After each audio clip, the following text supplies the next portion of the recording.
5, 4, 3, 2.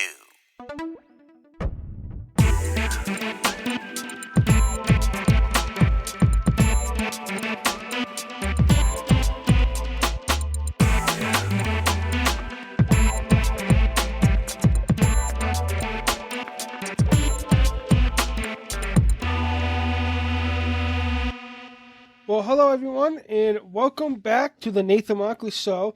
This is episode 48. Now, this episode was supposed to be released the beginning of January, however, it never went out. I did record it before then, and then, I'm not sure what happened, what I did, but it just never got released. So I'm going to re-record it because some information changed since I re-recorded episode 48 the first time. As you know, you're probably like, why are you releasing this now, Nathan, from the title? Because it's Top 5 Tech News of 2017. Like I said, it was supposed to be released. Wasn't released. I'm re-recording it today because one of the tech news I wanted to change and add, explain more about it. Alright, so we're going to go backwards. We're going to start from number 5 and go all the way down to number 1. Number 1 being one of the big, huge tech news that I think, well, actually, all these tech news I think are be the top tech news, especially something you should all know about. Number 5, the iPhone X. Apple released in, when did they release this? September. The September release conference that they announced all the other stuff. A new iPhone called iPhone X or iPhone 10. I call it iPhone X because that's what Apple's website has on it, but they call it iPhone 10. If they wanted it 10, I guess they'll put 10. I guess X means 10 in Roman numeral numbers, but I like X because it's an X phone. I don't like the phone. I hate the phone. I think the phone is stupid and it looks ugly. So, why do I think it's ugly? Because the screen, first thing, the phone's supposed to be all screen, but where the speaker is in the front camera, there's a little black bezel, I don't know, whatever, little black spot that they couldn't put the screen on because they have the speaker and the webcam there, your FaceTime cam. And then the other thing is, this design, I don't really like it. There's no home button on it anymore. Well, no physical home button. The home button's underneath the screen, so when you press it, it's kind of like the touch, the button on my MacBook Pro. That kind of touch. Other than that, there's no really need for it. It's overpriced as usual. Apple likes to overprice their they call high-end devices. I don't think it's worth getting it. And there's no headphone jack, but every other iPhone nowadays have no headphone jack, which I think is also stupid. Because we're not ready for Bluetooth headphones or Lightning headphones. We still need headphones. And that's why I have a Samsung phone. But besides the point, the iPhone X is a OLED screen. Sorry about that, my dog's barking. I'm recording in my home office. I really need a soundproof studio. Let's see. The OLED screen is supposed to be... Hold on a second. Okay, we're back. So sorry about that, guys. This is how to take care of my dog. Where were we? The iPhone X OLED screen. Apple says it raises the standards of the iPhone with accurate, stunning colors, true blacks, high brightness, and a 1,000,000:1 contrast ratio. The screen looks alright. It's OLED screens are getting popular from other phones. I think my Samsung Note. Yeah, okay, Nathan. My Samsung S8 Plus has an OLED screen. Yeah, it does. So that's normal. Other than that, the only thing I just don't like the idea of an X. It's supposed to be the anniversary phone because of 10 years of iPhone. Face ID recognition, I I mean, this way I've seen ways since they came out that you can get over hack into the phone through Face ID with the picture and stuff. But I mean, I guess over time, this isn't Face ID is a new sort of new thing on phones, so it's gonna get better over time, like everything else, every other technology, new technology. Portrait mode. This actually okay. So this is pretty cool. Portrait mode, which is portrait lighting, produces impressive studio quality lighting effects. So it is in beta, but it looks like it's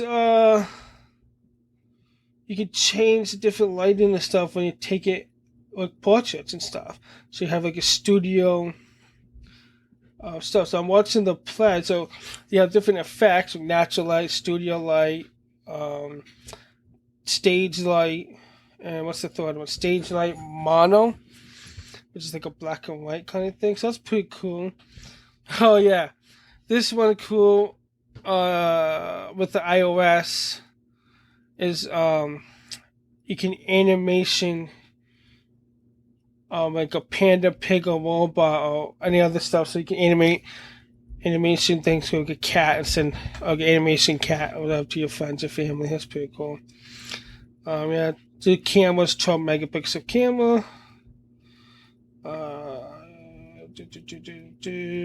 Yeah, portrait lighting. The screen flashes. To lighting. I didn't even say anything, Alexa. Cancel. Oh, it's getting connected. I have connection issues. Both rear camera have optical image stabilization for fast lenses for outstanding photos and videos. Yeah, so it's every other phone. I think Samsung had that before. Superhuman intelligence. What is this? Oh, the A11 Bionic chip. Apple's A11 chip. I mean, if you have the money for this, so this is a big deal. iPhone X, I felt like we should go over one more time. AR, augmented reality. They're doing some stuff with that. So is everyone else. So is Facebook. Wireless charging. Yeah, with the iPhone X, you now have wireless charging. Just like Samsung and every other Android device. And Air Power Mat. Just set your iPhone and Apple Watch and AirPods anywhere on the mat and they charge them wirelessly. Just like Samsung's wireless charging dock, or Google has one, or some Android company has one. But yeah. New design in iOS. Because iOS 11. You probably already know that if you have an iPhone. Yeah. But you probably wonder what the price is. The price, 5.8 inches by without a carrier. iOS Space Gray. Okay, so 64 gigs is $1,000, and 256 gigs is $1,500. No, I lied. It's not $1,500. It's $1,150 for 256. $1,150. I read that backwards. Yeah. So look again. I said it is overpriced. I mean, I won't get it. But if you want to spend your money on it, be my guest. All right. Number 4, WannaCry ransomware. All right, so those who don't know, WannaCry is a form of ransomware, as I said. That ransomware is a way that you know what ransom is? You hold something for money. So, what WannaCry does, it encrypts all your files in your computer. And then it tells the user, hey, you want the password or the key, the encryption key to unlock your files? Pay us money. in Bitcoin, and we'll give you the key.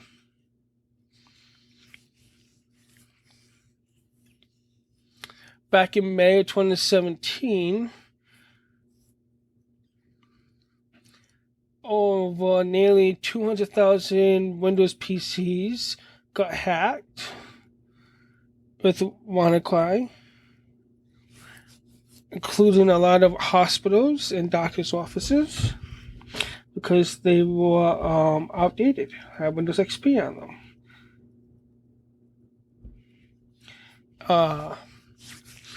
And as you know, Windows XP, to upgrade these computers, you have to spend money, and hospitals and technology people, doctors' offices didn't really have the money to spend update the technology, so they were vulnerable.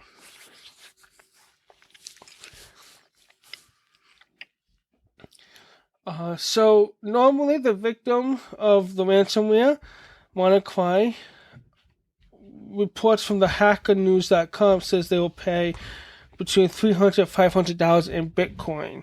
So now Bitcoin is up to like 13,000 Bitcoin. Let's see how much Bitcoin price is. No, it's at $11,544. So $300 of Bitcoin is 0.03 Bitcoin. $500 of Bitcoin is 0.4. But really? Back in 2017, it wasn't that much. Bitcoin wasn't worth this much. Now it is, but we'll talk about that later. Right? I think we'll talk about Bitcoin. Yeah, we'll talk about that in the next thing about Bitcoin. Also, a lot of computer labs too, and ATMs got hacked with WannaCry. Yeah. So I mean, it was definitely a big thing. Definitely something people were talking about all over the news. And one of the things to protect yourself against WannaCry is to always update your systems from Windows, Microsoft, security updates, patch SMB vulnerability. It's vulnerability remote execution code for Microsoft, and Microsoft already released the patch back in March of 2017. So make sure you're one of that. And if you can, upgrade to a newer version of Windows. Of course, a lot of programs like X-ray machines and other programs businesses use don't run on Windows 10 yet or 7, and you can only run on XP. But if you do that, make sure you update your security. You put some security updates. They also say, the hackernews.com says, even if the patch is stored, you're advised to disable server message block version 1 protocol, which is enabled by default on Windows to prevent against WannaCry ransomware attacks. Enable and firewall block ports. Yep. So go in your firewall and block the ports. Use the antivirus. You'll always be using the antivirus, even if you have a Mac, because I've seen WannaCry or other ransomwares and viruses on Macs. And if you be suspicious about emails or websites or apps, if you go on a website and you're like, doesn't look right, don't go on there. Don't close it down. If you open up an email, or you don't even open the email, excuse me, if you get an email in your inbox and say, I don't know this person, don't open it. Yeah.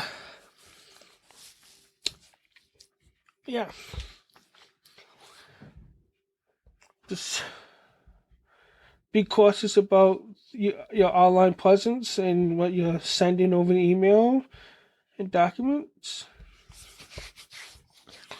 Don't open any emails or share files from people you don't know. Always back up your files, either to external storage or cloud-based backup. Like, I'm drawing a blank here. What's the backup? Carbonite. The Carbonite is a very good home backup storage. Back up your computer. I would still recommend if you have Carbonite to back it up on a hard drive too. Have at least 2 or 3 backups. And if WannaCry does affect you, don't do nothing. Don't pay.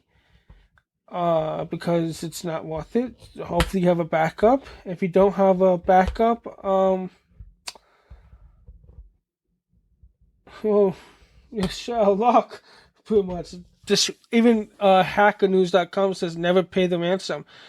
It's up to the affected organizations and individuals to decide whether or not to pay the ransom, depending upon the importance of the files, like a ransomware.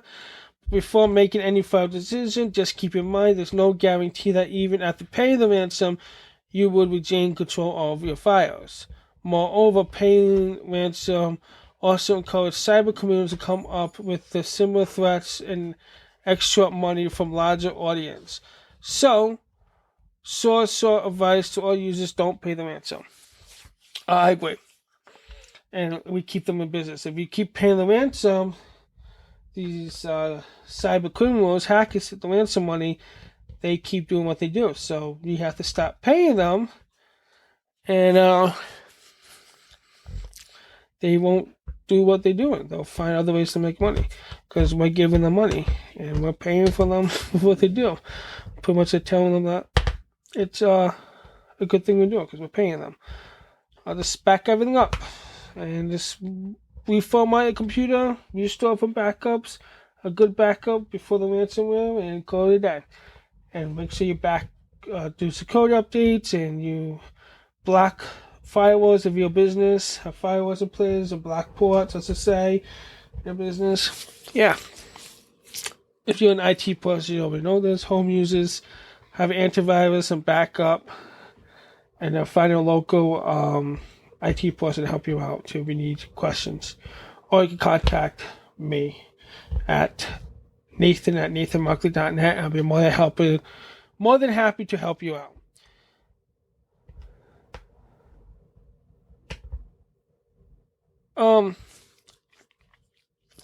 Yeah, so WannaCry, ransomware, another big deal. Alright.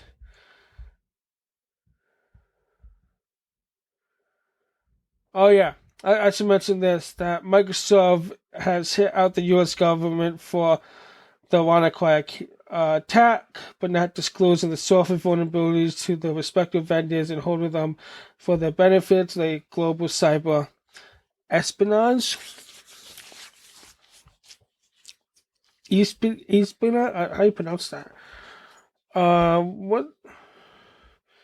Yeah, pretty much. The NSA and CIA, because of the vulnerabilities stored on WikiLeaks, they blame that because of their system got hacked and someone put their information on WikiLeaks. So that's pretty interesting, isn't it? And we trust these people. Okay. Oh yeah, WannaCry also shut down Honda.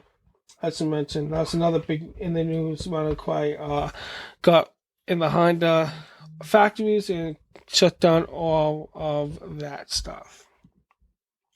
Alright, big tech news. Well, not big. Another tech news, number 3, is Bitcoin and cryptocurrency. Do I not have an article for this? All right, Nathan. Well, I know about Bitcoin. So Bitcoin in November, end of November, beginning of December, went way up of 2017. It got up as $20,000 in Bitcoin, $20,000 in US dollars, and that's for one Bitcoin. I should have invested in Bitcoin. It was so early. So people are like, you should invest in Bitcoin, all this stuff. I mean, yeah, you should. Other people's like, you shouldn't invest in Bitcoin because it's so valuable. variable, whatever. We're kind of like stock. Both parties are right. As I say to everyone, you should only invest in Bitcoin the amount you're willing to lose. So if you can't lose any money, then don't invest it. But if you can lose maybe like $10 or $100 or something like that, then go ahead, invest in it, buy Bitcoin, because cryptocurrency is a way of the future.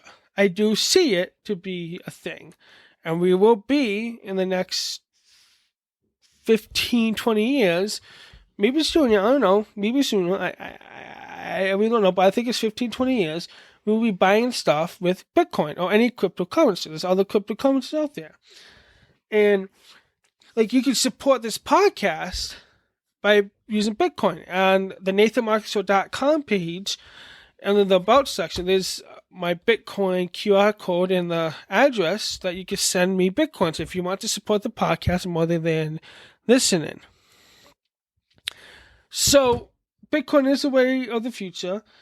Don't invest more than you can lose. Only invest what you can lose. If you can't lose any money, then don't invest in it. Because it does go down. Right now, Bitcoin, as I mentioned a few moments ago, it's at 11,000. And it's almost a month, because back in December, beginning of December, was at $20,000. And now it's at 11,000. This week was highest this week. I think it was like 14,000. So it's been going up and down. Eventually, it's going to go back up, because things that go up, go down. Anything goes up has to come down eventually, and then the opposite. Everything goes down, goes back up again. That's just how the market works. And there's a lot of miners and everything. But it does cost a lot of money to mine Bitcoin, because you need power. Unless you live near a power plant and have free electricity, which let me know you have free electricity, because I love to get free electricity. I wonder if there's a lot of Chinese people mining, the Chinese government mining Bitcoin. That's where this Bitcoin's coming from.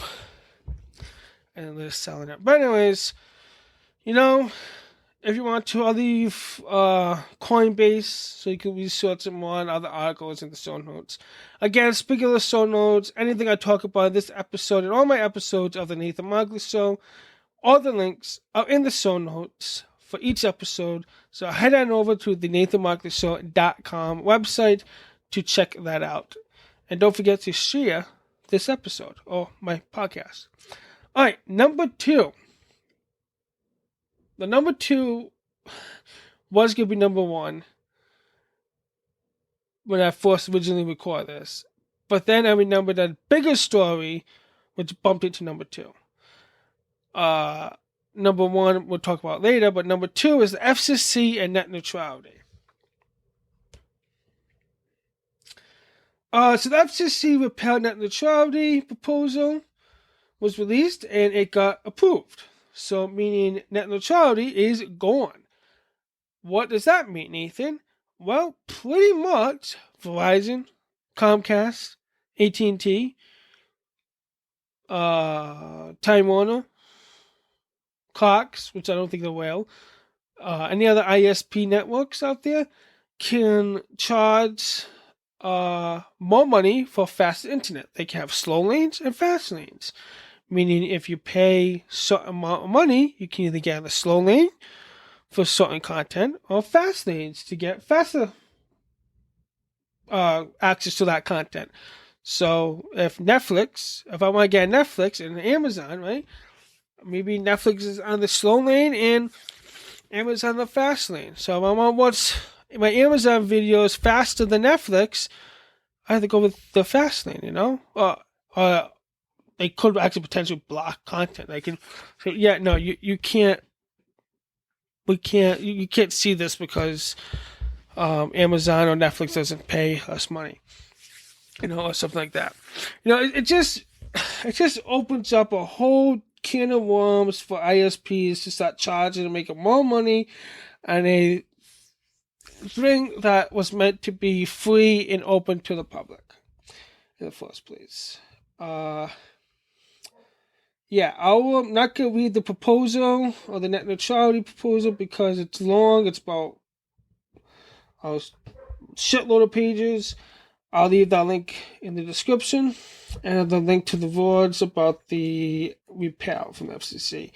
But yeah, so just be aware that you may start seeing a lot more monthly subscription or yearly subscription prices from your ISPs, or maybe Netflix boosting up more money so they can pay the ISPs or Amazon, or who knows, I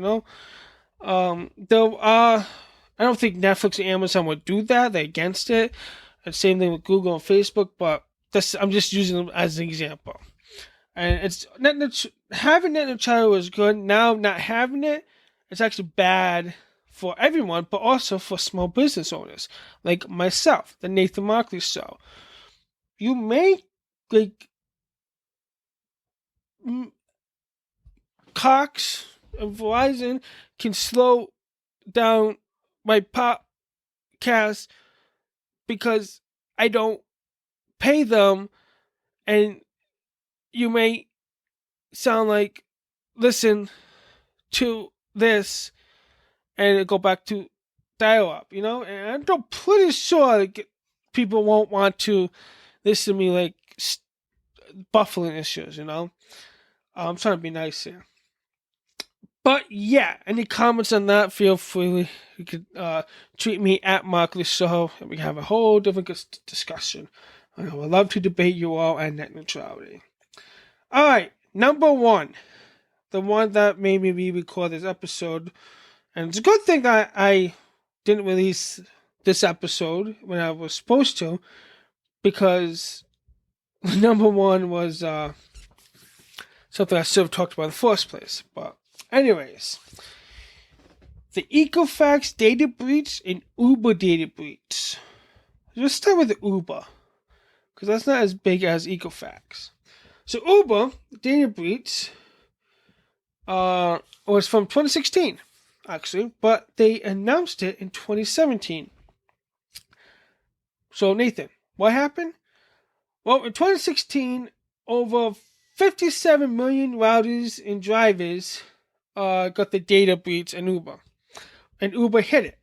Uber paid this company who hacked into the system and got all their license numbers and drivers' records and customers' records. They paid them $10,000. Yeah, they pay the hackers $10,000 to get rid of the data in order to keep the breach under wraps.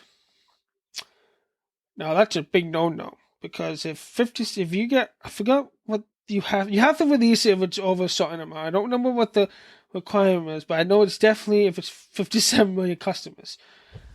You have to tell the public, because that's a huge, huge data breach. Not as huge as Equifax. We'll talk about that in a second.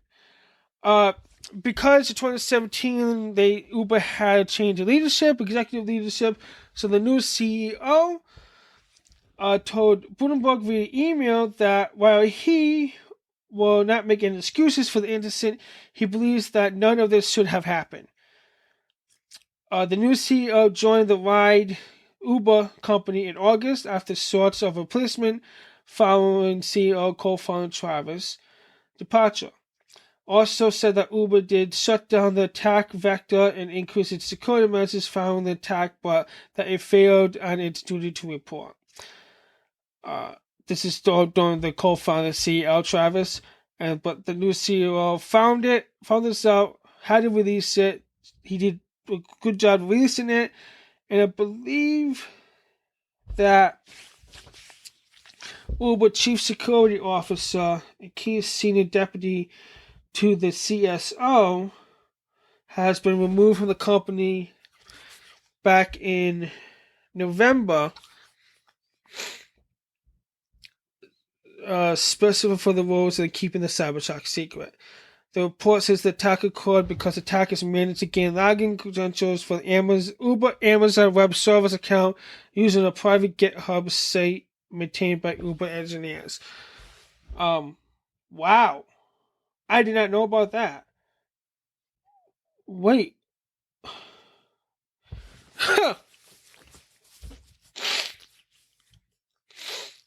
Okay.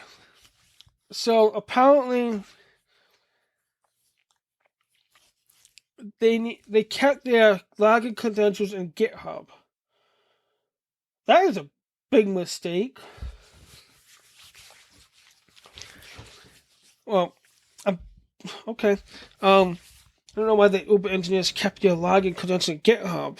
Just use like a local storage. Yeah. Even I'm smarter than that. But anyways, yeah. And then once you get the login credentials from Amazon Web Service, well, you're screwed because then you have access to everything. You probably have more than access to a lot of stuff. But so Uber notified the drivers and offered them credit monitoring and identity theft protection services through this post they released, and it says that they haven't seen evidence of fraud or misuse tied to the incident. So that's good that the new CEO is taking action. Uber's taking action. Uber's been under wraps for a while now, and what is this new? Okay, I'll read that next. Yeah, it's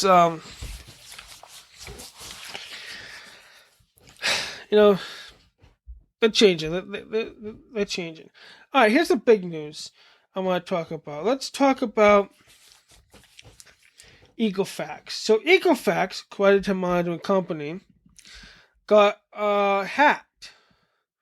But just like Uber, it got hacked in June of 2017, and they announced it. I mean, it was early in June. Hold on. Yeah. They announced it in August. Wow. I remember talking about this. I'm going to talk about it again. So what had happened? Equifax takes down compromised page and redirects it into adware download. So pretty much, Equifax website had a page. I think it was a flash page that hackers compromised and downloaded adware, and then they got access to pretty much everyone's social security numbers, address, credit reports, you name it, because Equifax has this information. This is another data breach site. Happened, but it didn't happen on servers. They got it through the website. The website was vulnerable, and this is why I always say, I mean, we all know Flash is corrupted, it's bad, but the hackers just got into the website and redirected users to adware that looked like Equifax but really wasn't. And yeah, because Equifax offers money, threat protection, all that stuff. I don't recommend you doing it because it's Equifax and they got hacked once. Who knows this data? Now I don't trust Equifax. I never trust these people. But yeah.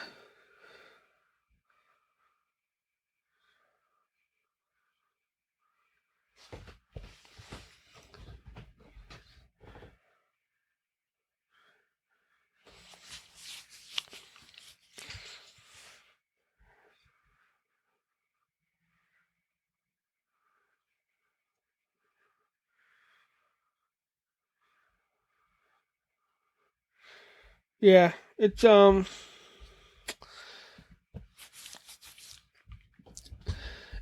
very interesting. All these people trying to. I don't think they're. You know what? Truthfully, with all this stuff, I don't think people are taking technology seriously and really focusing on putting money where this is. I mean, this is the internet and technology is growing. It's going to become even worse if we don't take the necessary steps to start looking into it as we need to. And I don't think people are doing it. I mean, this the former Equifax CEO who he resigned because of this blames breach on a single person who failed to deploy a patch. That just shows just like the the ransomware, just like WannaCry, all these data breaches and ransomware that's getting through, people get lazy and they fail to deploy patches or upgrade the systems. Yeah, things like this are going to happen. We need to take it serious. That's why Microsoft, Apple, and Android, Google, they send out patches and update their systems. So any app developer would tell you the reason we update or fix it because we patch holes, we fix security issues, we make things better. Not only they make it better, but they fix it, they make it better. These security they help protect you, and any good developer. That's the reason we do it, and that's why they said to keep updating. Turn on automatic updates. Now, business, you really don't want to turn on automatic updates, but you want to have a policy in business that you update maybe once a week or no, patch Tuesday. Was it Microsoft just patch Tuesday? So then you want to test the updates in a testing server, testing computers. So then maybe twice a month you do updates or something, and you check for updates and you test and you do other stuff. So it should be a regular process for IT business people or people in business and IT that work in IT departments, and monitor your networks, and just report it. And things like this won't happen if you do see something and on suspicious in your network.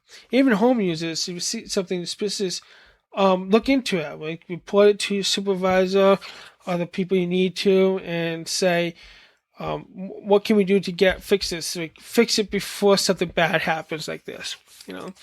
Take the necessary steps to fix it, and take the necessary steps to prevent it. Try to prevent. Stay up in today's time. Yeah, it costs money, like everything else, but I mean, it's definitely something they need to budget for and they need to plan, because this is not going away. It's going to get worse before it gets better. But we can take necessary steps by me talking to you guys, telling you what is going on and happening. I mean, look at all these IoT devices coming out. Like, Amazon has how many IoT devices? They have pretty much nowadays, I think everyone has a device that you can talk to and ask for directions, buy you stuff. If it's Amazon, Google, Microsoft's, or now Apple HomePod, which will be the next episode. But it's we need to start studying this more and just really look into it, because this is going to get worse. And if we don't do the stuff, it's technology keeps changing, and we want to help. Technology wants to help people make things better, make it faster, have productivity better. But if we don't talk about securing our devices, so it's like, hey, what happens if my Amazon Echo gets hacked, or your smart refrigerator gets hacked, or your car gets hacked? What happens then? What do I do? I mean, cars got hacked. They hacked on purpose, but to test and show people. But what do you do? How do you prevent that? I don't think there's people taking action, but I don't think a lot of people taking action. And there needs to be more talk than there is now. And that's why I'm willing to talk about it, why I want to talk more about this, and why a lot of these stories, the top news stories in 2017, is all about this, because we need to talk about this. We need to be aware. We need to say, hey, you know what? Nathan's right. This needs to change. This is the new technology world. This is the new world we live in. Cybersecurity is huge. What can we do to make sure we're protected by keeping our families, our friends, our business partners, our customers, teams safe in the connected world? We want to use these devices. These devices are nice, but however, we connect them to an open internet, which anyone has access to. So if we don't secure them properly, we don't update them, we don't fix, we don't make new programs, we're going to see more and more of these articles saying ransomware, data breaches, and it's going to be worse than the market crash. Let me tell you. I mean, Facebook has everything about you, and if they get hacked, I'm going to stop there. But it's even Google. Google has a lot of information on you, and we allow them to. Amazon too. If Amazon gets hacked, you're screwed. Everyone uses Amazon. Show me one person, show me 5 people that do not use Amazon to buy something. And if they get hacked, kiss your lives go by, because they have your address, they have your phone number, they have your credit card. Most people have multiple credit cards in there, and debit cards. They have everything on you. Amazon has everything, and we trust them. That's the thing. We trust these companies to protect us. But do we trust them that they actually... Yes, I know Amazon does do what they're doing. They are actively sinking. They're one of the companies. But do you actually know that Amazon is researching to make sure their stuff, their customers are safe? We don't know unless they tell us. And even they tell us, is this the truth? So what can you do to make sure you're safe? And there's so much you can do. And that's another episode I'm going to talk about later. So be sure to subscribe to Nathan Markley Show. Anyways, that is the end of the top 5 tech news of 2017. Sorry for the late. So the episode, this was supposed to go out earlier, beginning of January. It didn't. Not sure why, but I'm glad that it didn't, because I had to change to top 2 or top 1 and add in the Equifax and Uber data breach. If you want me to explain any more in more detail about what I talked about, let me know via Twitter or Facebook. Just search The Nathan Markley Show on both, or at Markley Show on Twitter, The Nathan Markley Show on Facebook. Or even leave a comment on iTunes, Apple Podcasts, Google Play Music, on the website, thenathanmarkleyshow.com. There's a comment section and there's an email section. You can email me. I'll be more than happy to talk to you guys outside the podcast in comments, or if you want me to do another episode explaining more, I would do that. With that being said, hope you guys enjoyed this episode of The Nathan Markley Show, and I'll see you all later. So till then, peace, good night, and don't let the bed bugs bite. Bye, guys. Hey, guys, it's Nathan. I just want to say that you can listen to The Nathan Markley Show anywhere you can listen to a podcast, either on my website, thenathanmarkleyshow.com, my Facebook page, facebook.com/The Nathan Markley Show, Twitter, at Nathan Markley, Google Play, Apple Podcasts, Stitcher, Spotify now. That's just, my podcast is on Spotify now. Go check it out if you have Spotify. Yeah, also, don't forget that you can support The Nathan Markley Show even more than sharing or listening. If you want to support it monthly, you can go to patreon.com/The Nathan Markley Show. There's a button in every description and on the website. And also, you can now support it via Bitcoin. If you want to send me Bitcoins, go support the show via Bitcoin. If you want to use technology, I figured that'd be cool to have up there. All right, take care. You have been listening to The Nathan Markley Show.